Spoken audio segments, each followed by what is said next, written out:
Good morning, good morning, good morning, good morning, everyone. Welcome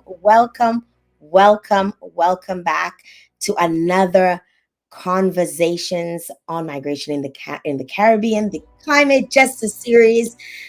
So glad to be back here again, joining you guys for another episode of climate justice in the Caribbean. I mean, it's such a good time to be having this discussion, and I want to welcome every single person on board, every single person, wherever you're locked in. Come on down. We're ready to get the conversation started. We apologize for a bit of a late start. We had a bit of technical difficulties, but you know how the internet is. The internet is internet, and we like to roll with the punches, and that's how it is. Sometimes things don't work out exactly as we plan, but we're ready. We have our guests, we have our experts. My co-host is here, and we're ready to get this show started. All right. So thank you very much for joining us. I want to welcome those of you who are locked in on Facebook, YouTube. If you're locked in on LinkedIn, good day and welcome to another show. I would like to also introduce my co host, but we'll get to that in just a little second because I have a wonderful co host who's joining me. And we want to get started, first of all, by, just sharing a little background and letting you guys know why we're doing this, why this is an important conversation, why you need to get in on the conversation, why you need to share this live right now. As we know, climate migration is already a reality for millions of people worldwide in one decade. That is, guys, between 2012 and 2022. 5.3 million, yes, 5.3 million new internal displacements caused by environmental disasters were registered in the Caribbean. This year, in July, hundreds of people were displaced from their homes by Hurricane Beryl in the Grenadine Islands of the Eastern Caribbean and in the southern parts of Jamaica. Many of these people are still living with their friends, they're still with families, and some are still displaced in emergency shelters. Climate change, disasters, and environmental degradation are often driving migration and displacement as a matter of necessity, not of choice.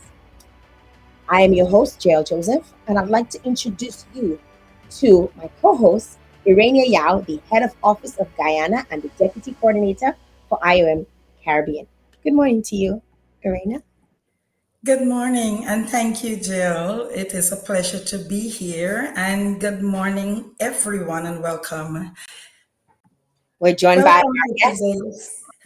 Hi, welcome to. Today is quite of a critical one. A critical discussion will happen today on climate justice. And Jill, I'm happy to be part of this conversation.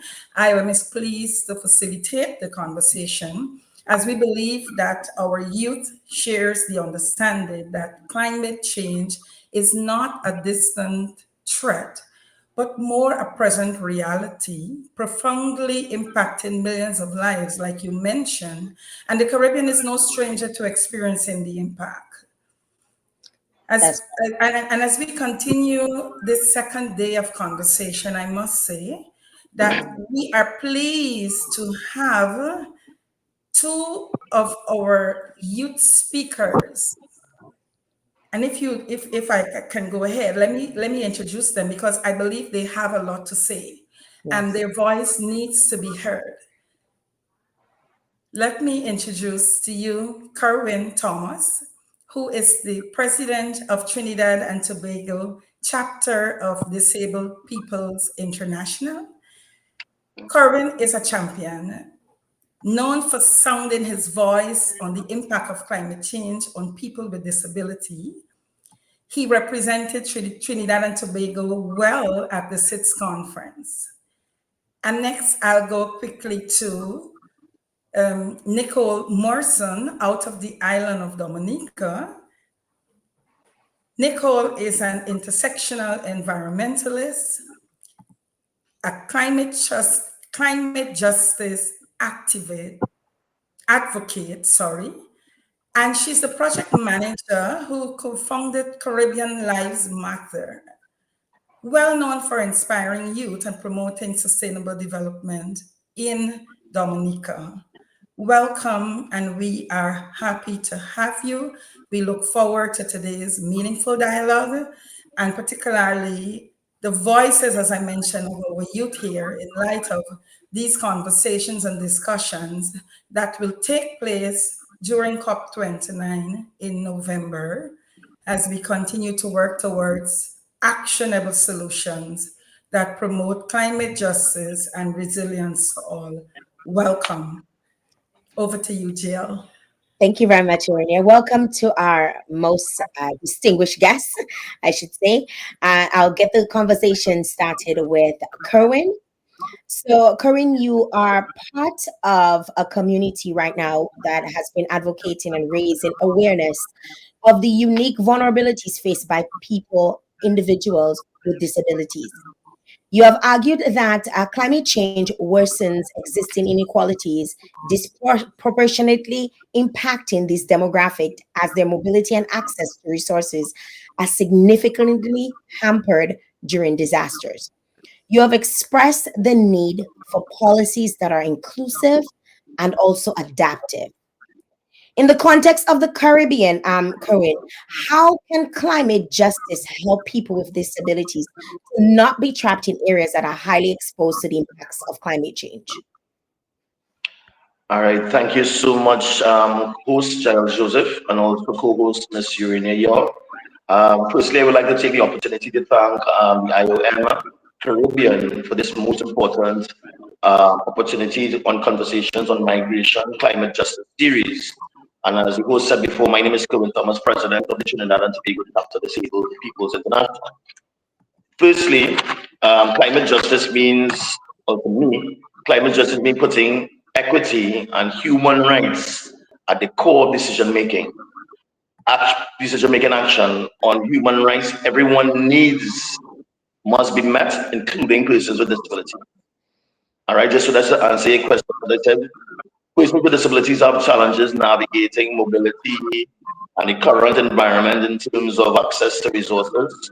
Climate justice can provide the opportunities to reduce mobility and access barriers so persons with disabilities can navigate through, even through a disaster. For example, in a disaster concerning risk planning focus would be on ensuring shelters are also accessible to persons with disabilities. And that's definitely one of the problems that we will look at. A person with disabilities being removed from an area, and when they go to a shelter, the shelter is not conducive for a person with a disability. There aren't no ramps, there aren't no rails, there aren't any elevators, and this definitely poses a big threat for a person who goes into an area having to be lifted, having to be hoisted, and not giving that level of accessibility and mobility.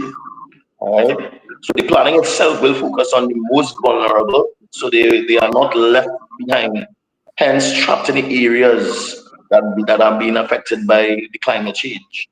And we need to remember also that people with disabilities are increased risk of adverse impacts of climate change, including threats to their health, food security, access to water and sanitation, and livelihoods. And climate justice means addressing the adverse risk of these initiatives.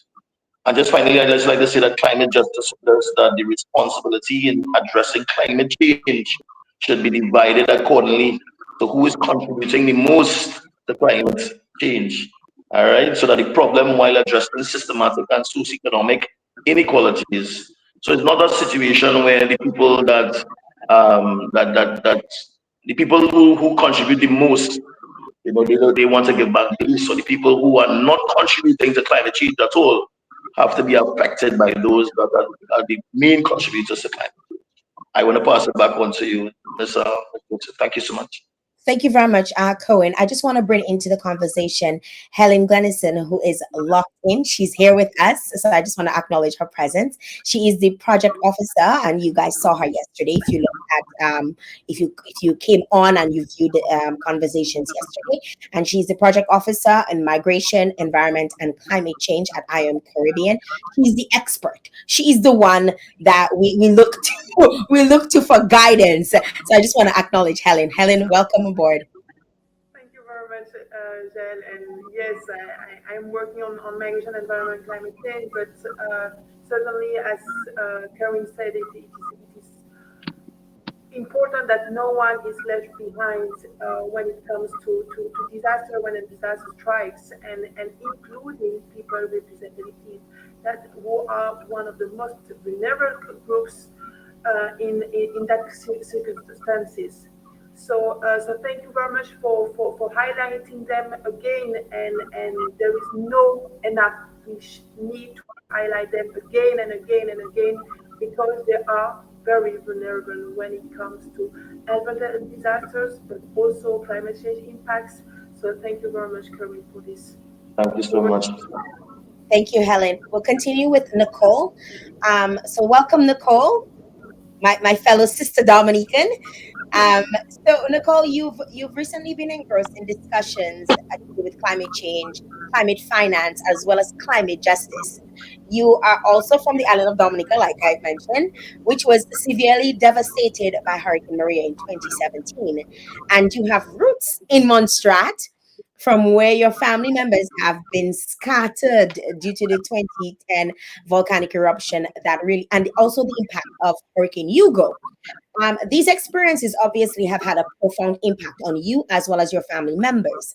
How do you propose that non economic loss and damage linked to displacement could be better taken into account? Thank you so much for having me on the climate series. I was introduced earlier. My name is Nicole Wilson. I'm from the Republic of Dominica. I'm the national coordinator for CYEN. And again, thanks to the IOM for making spaces like that available so young climate advocates like myself can raise awareness about these pressing social issues. Not only that, I consider myself as an intersectional environmentalist. I believe that with climate change and climate related disasters, we focus so much on the economic damage and the economic loss that we fail to realize the non economic damage that it has on our society, on our culture, on our way of life, basically. So, when I started my advocacy journey, for me, I started as a creative and I was advocating for my art form. And I'm like, you know what? There are effects, side effects to these things. Like even as an advocate, we go through how would I call it?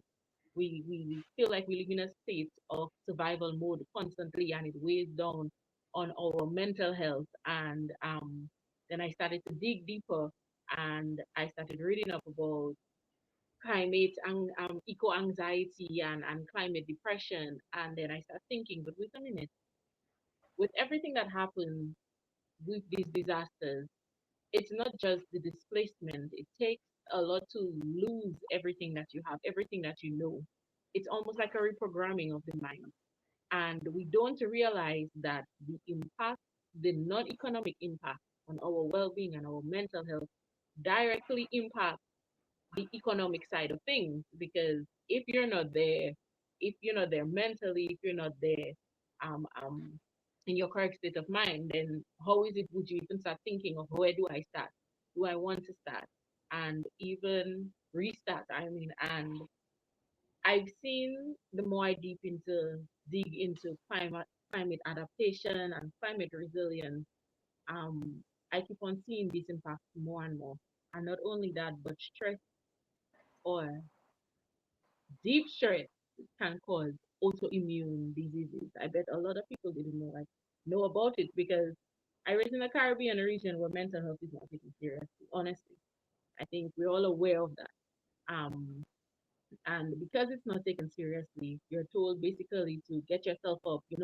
Situations like that make you stronger, but the stronger comes with trauma, and that is very much real. And the more I research and the more I dig into it, even before I came on this program, I there are some diseases that we didn't even know that's a link to stress, and it's cardiovascular disease.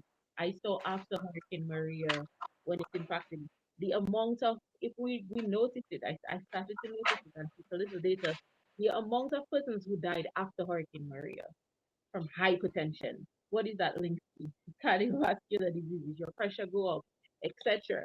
And I think we should place more emphasis on that. Not only that, but it leads to digestive problems, autoimmune diseases, weight gain because your cortisol level is high, all these different things. Not only, and that is the health part of it. Let's talk about the cultural loss. Imagine you're being raised with your grandmother who basically the way of life is you drink your tea, the tea is for this, the tea is for that. That is gone. And in my case, my last name is Mawson. My father is Antiguan. And he told, I know that that name is monstration. And it came to the Caribbean from England in the search of looking for my family and reconnecting with my dad. I started to get more into it and I realized a lot of the displacement happened during the volcano. And we've been displaced throughout the Caribbean region.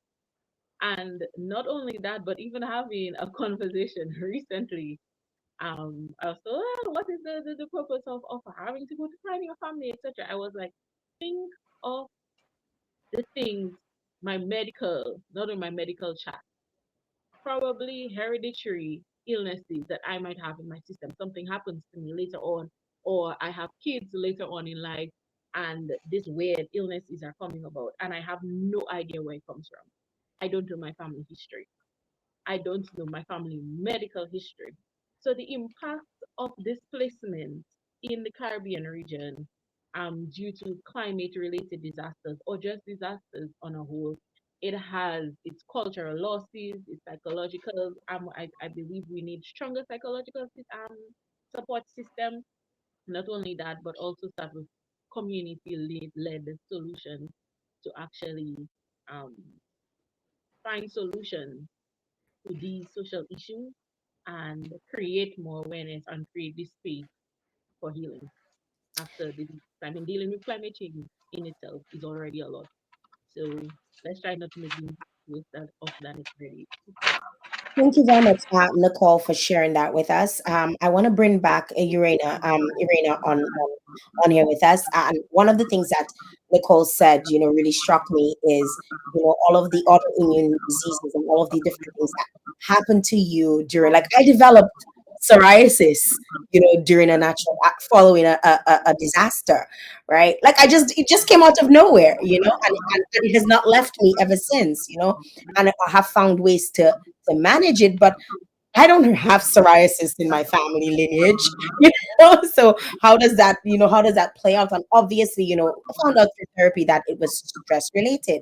And I want to bring you in on the conversation so you can kind of culminate or sum up, what these two panelists have spoken about here today. Thank you, Jill. Um, I've heard mention to loss, physical loss, but I also heard culturally, people lose, what the things that they should be holding on to and to go and to pass on to their next generations. I've also heard the impact on psychosocial being of the person. This is crucial. This is very much an issue that needs to be addressed. But I want to dive a little bit more deeper, outside of the, leaving no one behind, but to shift up the conversation a bit so that we can help to send a clearer message to stakeholders at COP29, right? What can be done to ensure that small island developing states and their most vulnerable populations be sufficiently prepared and can develop national and community resilience to the changing climate? All right, we'll give that one. Let's get Cohen to touch on that. All right, thank you so much again for that question. I think that after coming out from the CIS conference in Antigua and Barbuda, I mean, first time I visited then the lovely island of Antigua and Barbuda, there were a lot of tension. I mean, I think that the air was really rare. A lot of persons were there having discussions as it relates to climate change and the effects of climate change, especially in the small island developmental states. I think that was some months ago. And I think even as you mentioned, going into COP29, I think that the focus should be less talk and more action. I think that the time is now that yes, we understand that the direction, we understand what are the impacts of climate change and the effects of climate change. But I think that we need to put our money where our mouth is. And I will suggest that people start to invest in the Caribbean, understanding that we are in the belt of receiving hurricanes, natural disasters, more so for persons with disabilities who are the most vulnerable in our society.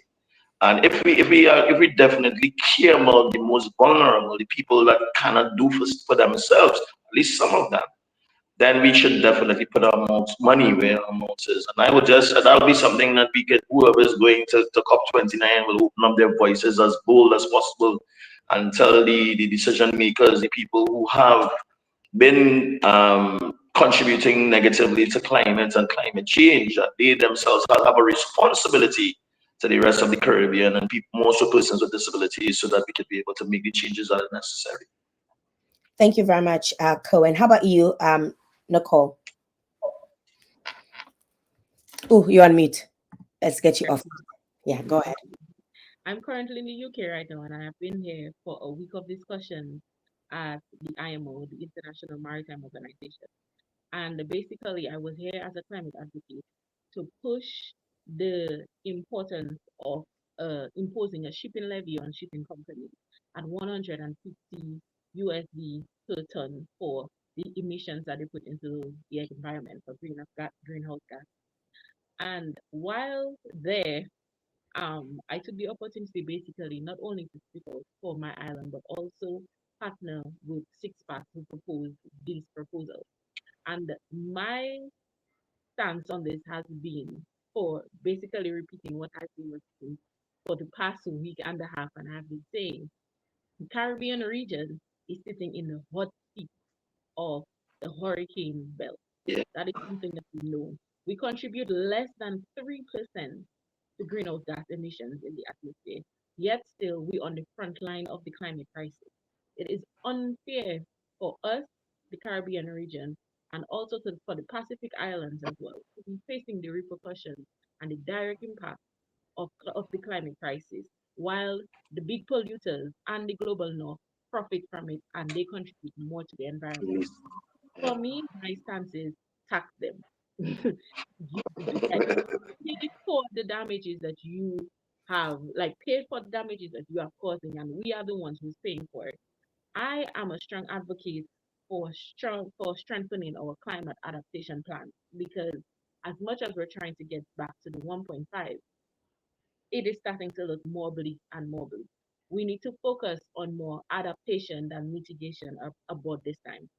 And even as I was focusing on the mental health and the mental health impact, after a climate after a disaster, I feel like there should be ecotherapy for people, reconnecting them back to the earth. And no, it's not the earth that is your enemy, but it's these big polluters. Not only that, but funds coming from the global shipping levy or levies as such, not only just the shipping department, but everything else the global north do that we even buy off, etc.